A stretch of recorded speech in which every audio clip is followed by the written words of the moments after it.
So you want to know more about Warlocks and all of that space magic-y stuff they got going on. Alright, let's get into it. Heads up everybody, my name is SentinelGray and welcome to the channel. This video is a look into some of the more finer details of the Warlock class in Destiny and how they play. If you are new to Destiny or thinking about playing, buckle up, we got some stuff to go over. So when you first look at a Warlock class, you're probably thinking something like a wizard, sorcerer, or cleric from your traditional fantasy RPGs. And for the most part, Warlocks tend to act the same way. They cast spells, deal a decent amount of damage, clear out enemies, or be the main source of support for a fire team by healing. However, in Destiny, if you have 3 different characters, all with the same stats, but on separate classes, they will all act the same. They'll have the same amount of health, mobility, and cooldown time. So playing a Warlock isn't going to automatically make you a spell slinger or use your abilities left and right, so just keep that in mind. Now, that's not exactly a bad thing. If you want a chonky Titan boy who's fast as hell to outrun a ninja hunter, it's purely up to you. But this is not a video going into stats. It's not a how to build a Warlock video. So let's get into the real meat. Warlocks, just like the other 2 classes, have 4 subclasses of each element type in the game. Solar Warlocks are called Dawnblades, Void Warlocks are called Voidwalkers, Arc Warlocks are called Stormcallers, and Stasis Warlocks are called Shadebinders. Now for the Solar, Void, and Arc subclasses, all 3 of them have 3 individual paths or trees that you can pick from, which changes how the subclass acts and what abilities you have. The Stasis subclass is a bit different, but I'll cover that later, so don't worry. As the name might suggest, Dawnblade Warlocks are all about their radiant swords of fire, whether it being burning your enemies alive or healing your friends to keep them alive. Top tree Dawnblade is called the Attunement of Sky. This tree of the Solar Warlock is all about air superiority. If you consume your grenade, you can float in the air for far longer than your normal glide jump ability will allow you, and gives you the ability to move almost freely. To add to that, this tree also gives the Warlock the ability to dodge in midair, being able to dodge anything from explosions to sniper shots. As if that isn't enough, the melee ability for this tree is essentially a firebolt spell that has a huge distance considering it's a melee ability. Attunement of Grace is middle tree Dawnblade, and probably the thing most people use Solar Warlocks for. This tree is a straight up support tree. When using this, you can hold and overcharge your grenades and convert them. Instead of dealing damage, you'll be healing your allies. Not only that, but the super ability is arguably the most useful one Warlocks have at their disposal. The Well of Radiant super plunges your sword into the ground, which creates a well of rapid healing and damage increase for you and your fire team. To put it simply, if you're somebody who enjoys playing the healer, this is going to be the subclass tree you will want without a doubt. Finally, we have bottom tree Dawnblade, which is the Attunement of Flame. As you might have guessed, this tree embodies the concept of burning your enemies away. When using this, your abilities focus around causing damage over time, and once they burn to death, they explode, dealing more fire damage, and then continues the whole burning cycle.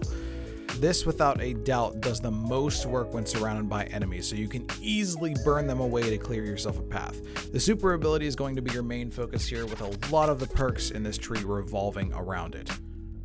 Next up is the Voidwalker. If you want to live out one of your anime fantasies of throwing spirit bomb-sized attacks like in Dragon Ball Z, then you may want to take a look at this one. First, we have the Attunement of Chaos for top tree Voidwalker. The Chaos tree focuses on grenade usage, with its melee ability giving you grenade energy on kills. When you have your grenade ready, you'll be charging it to deal extra damage to completely dissolve higher level enemies. With the super ability on this tree, you send out a giant orb of void energy that flies towards your enemies at a very slow pace. But don't let this fool you. On contact, your super splits into multiple different orbs to seek out and destroy targets. All while this is happening, every void kill you get causes your kills to explode, which could lead to some great crowd control capabilities. Next up is the middle tree, Attunement of Fission. With Fission, all of the ability kills you get grant you health and energy to all of your abilities, which helps you use them more frequently. That feature alone is sometimes worth its weight in gold depending on how you use it. Plus, with this tree, you have the ability to supercharge your grenade into a short-range attack, which can absolutely devastate some enemies. The super ability for this tree, however, is vastly different than the other two. Instead of producing a giant void orb to throw at your enemies, you instead become a fast-moving bundle of energy that can blink as a part of your movement. Releasing this energy disintegrates anything in close proximity to you. This super is perfect for dealing with large groups of enemies, and since you heal from each kill, it can keep you healthy as well. Finally is Bottom Tree, known as Attunement of Hunger. This tree focuses around keeping you healed based on how much you can kill. The main focus here is an ability called Devour, which can be gained from either a melee kill or by consuming your grenade. With Devour activated, any kill, whether it's from a weapon or an ability, heal you, refresh the timer on Devour, and give you grenade energy. This tree is by far the safest bet when playing solo due to it turning you into a self-sustaining killing machine. The super for this tree can also grant you the Devour buff. However, this one acts differently than the Entombment of Chaos super. Using this version of Nova Bomb, the orb travels faster, but once it hits a target, it stays in place dealing damage over time, a top-tier option for stationary boss targets. Stormcaller Warlocks have that Star Wars vibe with how they emulate Force Lightning. I mean, being able to glide across the ground and shock everything to a crisp is pretty nice in general, but there's times where I can't help but yell, "Unlimited power!" when I use the super. The Attunement of Conduction, Top Tree Stormcaller. The name basically says it all here.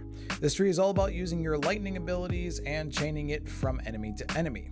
No matter if it's your grenade, melee, or super ability, all lightning damage you do change to nearby enemies, which then in turn gives you back grenade energy. While you're in your super, you have the ability to blink around similar to Middle Tree Voidwalker, making your enemy clearing that much more efficient. Make sure when casting your super you have all of your abilities fully charged, since this tree allows your super to last longer if you do. Middle Tree Stormcaller, Attunement of Control. This tree is very good at getting your abilities back to you faster. While using this, every kill you get has a chance to produce a little beam of light which travels to you and seeks you out.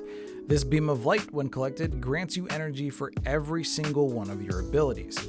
Add the fact that the melee ability for this tree is a ball of arc lightning that shocks anything it travels over, and you got a pretty solid tree. The big difference though is instead of a roaming super ability like Storm Trance, you have the ability to do a powerful beam attack which can absolutely decimate your enemies. Finally, Bottom Tree, Attunement of the Elements. This tree ends up giving you a little friend to run around with. When you lay down your Rift class ability, anyone who steps in it has a little arc buddy flying right by their shoulder that shoots anything they look at, and that means your teammates as well. Think of this as a small mobile sentry turret that can help you and your allies deal some extra damage. Along with that, casting your super ability grants a shockwave on the ground that damages nearby enemies, which can really help if you're under a lot of pressure from melee class enemies. So like I said earlier, all those subclasses have those trees for you to pick from, and there's 9 in total, so you have a pretty wide variety of what the game gives you to use. But the last Stasis subclass is a bit more customizable. The Stasis subclasses are all about slowing or freezing your enemies no matter what class you choose. Specifically for the Shadebinder, you'll be sending out bolts of ice to freeze your opponents in place and then shattering them from far away. Like the rest of the Stasis subclasses, you have full customization on how the subclass acts and what strengths you want it to focus on. Warlocks tend to freeze enemies a lot better than the other two classes, which helps make enemies easy pickings for you and your team. The only melee ability that Warlocks have is the ability to send out an ice bolt that freezes targets on contact. Luckily, this ice bolt has a limited range of splash damage, so it is possible to freeze more than one enemy with a single bolt, though it may be a bit harder. The Shadebinder super, though, is pretty unique. It's a roaming super like the majority of the Warlock subclasses, but instead you glide across the ground freezing enemies with your light attack, and then shattering them with your heavy. A good like 1-2 punch if you're dealing with a bunch of enemies. It reminds me of like Gandalf from Lord of the Rings, except with ice. The last thing I want to bring up is the Warlock's class ability and jump. The Warlock Rift can do one of two things. It can either heal you and your allies, or give you a damage buff. It all depends on which one you have equipped at the time. The Warlock Jump, however, is called Glide, and it acts exactly as you think. This jump is a great ability for traversing long distances. Now that doesn't mean that it lacks height, it just means it's a little more difficult to gain height than the other classes. So with all that, Warlocks are an awesome class for people who love a ton of diversity in a single character. Something to keep in mind is that with all these subclasses, abilities, and perks, they're fine, but the core of Destiny gameplay is all in its weapons. Because of how the game works, you're not supposed to be casting spells as a Warlock left and right. You'll still have to rely on your guns for the vast majority of your fights. Now that doesn't mean you can't make a build to have your abilities back in a timely fashion, it just means it's not as easy to be waiting for like a 5-second cooldown and then use your abilities again. It's worth to add too that there are a variety of different weapons and armor pieces that can improve or even change the way that your subclass acts. So what I've told you in this video doesn't exactly have to be the way that you play each tree, and remember, Destiny is made that you can play practically any class any way that you want as long as you know how to build it. That is going to be it for this video, guys. Thank you very much for watching. If you found this helpful and you liked it, please leave a like. If you have any comments or things that you maybe want cleared up about the Warlock, please leave them down in the comments below. I will try to answer them promptly. Also, if you want to see more, go ahead and hit the subscribe button. I have guides for each of the classes currently in Destiny, the Titan, the Warlock, and the Hunter, plus a little overview in case you don't want the in-depth information on my channel. I also have a whole bunch of guides on like new player things like armor and weapons and that sort of stuff. So if you want, go ahead over there, check it out. If you like live content though, I'm live on Twitch every Sunday, Tuesday, Thursday, and Saturday at 6 p.m. Eastern Standard Time. You can catch me there. I will have a link for that in the description box below. Thank you guys so much for watching. I really, really do appreciate it. Remember, keep your heads up and be kind to each other. Bye now.